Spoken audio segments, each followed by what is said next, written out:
In Chicago over the weekend, at least 54 people were shot. This is just over Labor Day weekend, 7 killed. Several of the incidents were mass shootings with multiple victims at a single scene. In one instance, a teenage girl was hit with a stray bullet.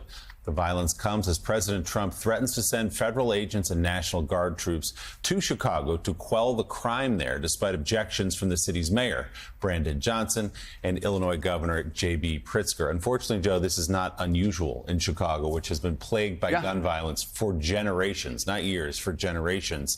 The question would be, if President Trump sends in the National Guard, are they going to go into these neighborhoods where the gun violence is taking place? If so, what role would they have? How could they help to stop it?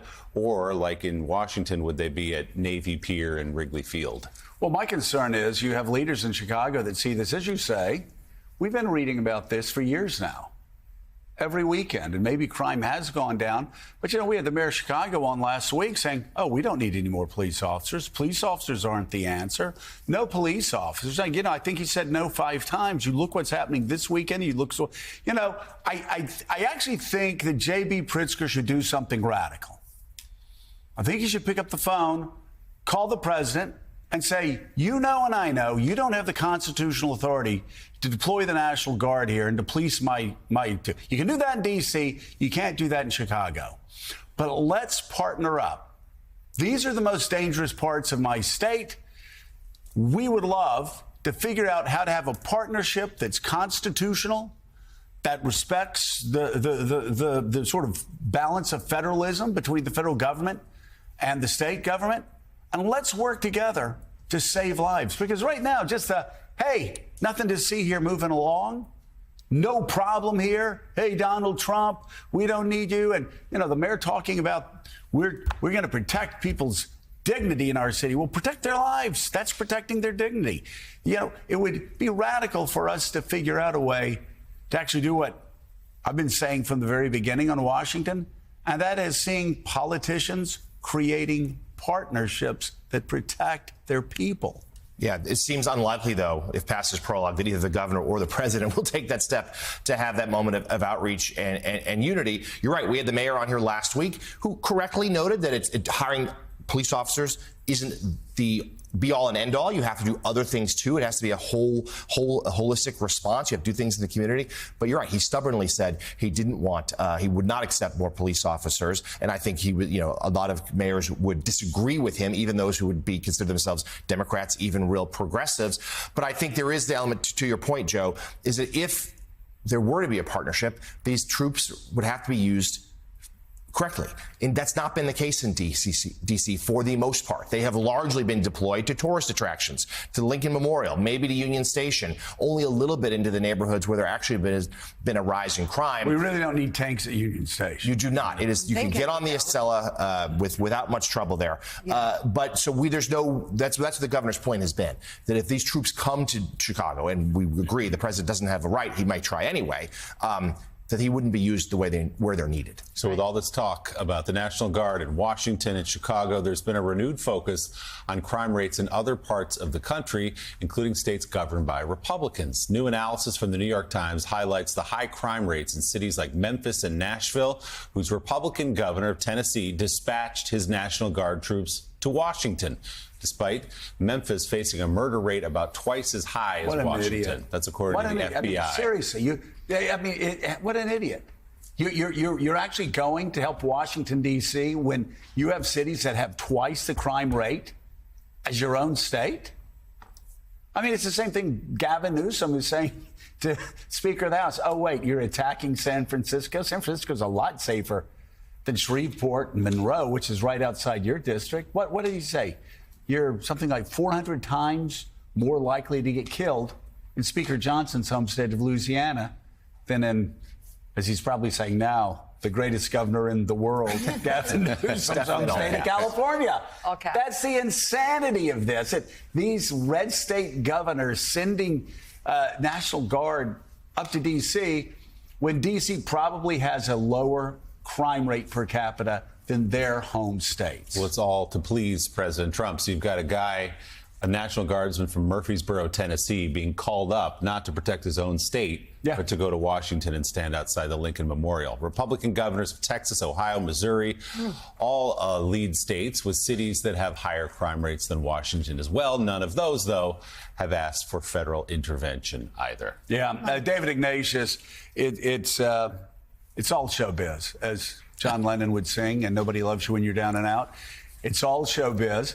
And you see these red state governors. I mean, I could go down the list. I mean, you look per capita, whether it's Nashville, Memphis, New Orleans, Louisiana, whether it's Bessemer, Alabama, whether it's Shreveport, Louisiana, whether it's Monroe, Louisiana, whether it's Little Rock, Arkansas. I could keep going on and on and on. But there are mid-size and large American cities that are far more dangerous per capita than Washington, D.C. And these clowns of governors are actually sending National Guard troops away from their more dangerous cities to go pose in front of a Krispy Kreme donut shop in DuPont Circle. Yeah, I mean, it's not show business for people who get shot. And there is just way too much crime in America's cities, in red states and blue states alike. You'd think a sensible country would stand together and say, let's address this crime problem, that Democrats would have every bit as much of an interest in doing that as Republicans. Often in these cities, it's Democratic voters who end up paying the most severe cost in terms of violence. And yet, this, like everything else in this country, this just accelerates as a partisan issue. It's just a shame. But it is true that the murder rate, crime rate in Chicago, as illustrated by last weekend, is just way too high. Nobody should accept that. And nobody should say that that's politicize that. Authorities in Illinois and Chicago should say, either have a plan to have better enforcement on their own, or, as you said, reach out to the federal government for assistance. I'd love to see Governor Pritzker do the same thing that Governor Wes Moore has done in Maryland. Maryland was a high crime state, Baltimore in particular. Wes Moore, who has a deep understanding of criminal justice issues, having come up, as Wes Moore will say, but when I was 11, I had cuffs on my wrist. He knows what this is, and he managed to make his way into the military, into a distinguished career. He knows this from every side, and he has brought that crime rate down in Maryland by being tough about it, by making no compromises, by being the guy who funds community policing, stands behind it. So somehow the Democrats have to own this issue. Republican governors who have crime problems in cities in their states have to own the issue. We just need to be honest. We have a problem as a country. It's too violent. Everybody knows it. I just have been traveling overseas. This doesn't happen overseas. It shouldn't happen here. People need to say, enough. We've had it. Well, and as we've been saying here, don't just look at the crime stats going down and say, oh, well, it's safer now than it was during COVID or post-COVID. That's praising. I mean, that's faint praise.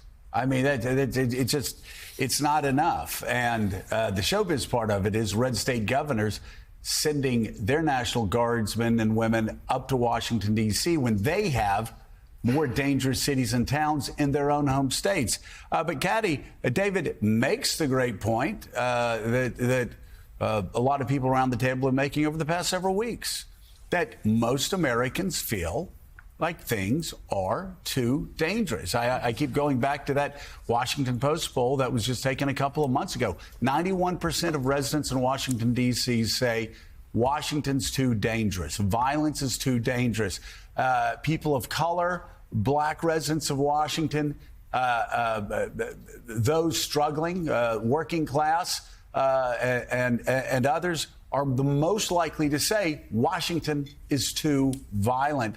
The rich and the white in this Washington Post poll were the least likely to say Washington was too violent. So I don't know. It just seems to me the Democrats have to start by doing what David just said. I mean, acknowledge Americans don't want to hear about crime stats when they feel uncomfortable walking in the streets, or their children walking in the streets of their own cities. Yeah, I mean, every country in the world has a lot of crime. The big difference in America is that there are a lot of guns out on the street, and that the combination of crime and guns makes people feel very insecure. If you're being carjacked and you know the guy has a gun, it exponentially raises your risk factor compared to if you're in another country and somebody stops and tries to steal a car and they don't have a gun. I mean, that's just the way it is. And you're right, it's the poorer areas, often the black areas of this city, that have the most crime, but that's not where we're seeing the troops going down. They're wandering around Georgetown, my neighborhood. They're wandering around the National Mall. I think there's another showbiz element to this too, Joe, which is here are the troops in Washington ostensibly to tackle the crime, but there is a big ICE factor going on in this city at the same time. If you go to some schools in some neighborhoods in Washington, D.C. at the moment, the parents are very anxious about taking their children to school. There's a whole community system that's grown up around it. It's very efficient with phones. You've got kind of watchers, community activists on the pavement watching, kind of whistling, literally whistling to mothers as they leave their house with their holding their 5-year-old children's hands to say, okay, you can come out now and we'll make sure you're safe to the next block to get to school. That's also what's happening in this city at the moment. There's a lot of ICE raids happening. And I think that's actually maybe the real story of this crackdown. And some of the National Guard element of that is for the show of the cameras to show that Donald Trump is being tough on crime. Well, but what you're not seeing is the fear that people are feeling about taking their children to school. Right, and I mean, and what you're not seeing are enough of these troops in Southeast Washington and other areas where the people desperately need and want more uniformed officers. But Katty brings up children going to school. That really quickly, we'll get to it later on. But Jonathan, that brings up one of the most compelling stories of the weekend, and that is Guatemalan children shipped onto a plane, and then a federal judge stops it and says, I want to be very clear here. The children are not to leave. The government wouldn't respond to her. She very, very direct, saying, don't even try to suggest there's any ambiguity here. No ambiguity. Get those children off the plane until we have a hearing. Yeah, no, the judge couldn't have been clearer. We'll see how the government responds. They have been in defiance of some court orders to this point. But back to connecting all this together, there is a sense in terms of Chicago and the National Guard. We've raised the idea that the president doesn't have the authority to do so. But no decision has been made, but I've been told by some in the administration that the Guard will be deployed to safeguard ICE raids, to therefore provide security to ICE agents, much like that was the pretense in Los Angeles. Los Angeles to protect federal buildings, and to protect federal agents. That's what they did in L.A. The thought is that might be how they how the bank shot to get some of these Guard troops to Chicago. That pretense first of all, would accelerate these ICE raids, which I know many in the community do not want, but secondly, would allow the president to have a show of force, have his troops in the city with a perhaps more legally justifiable means. That's being considered.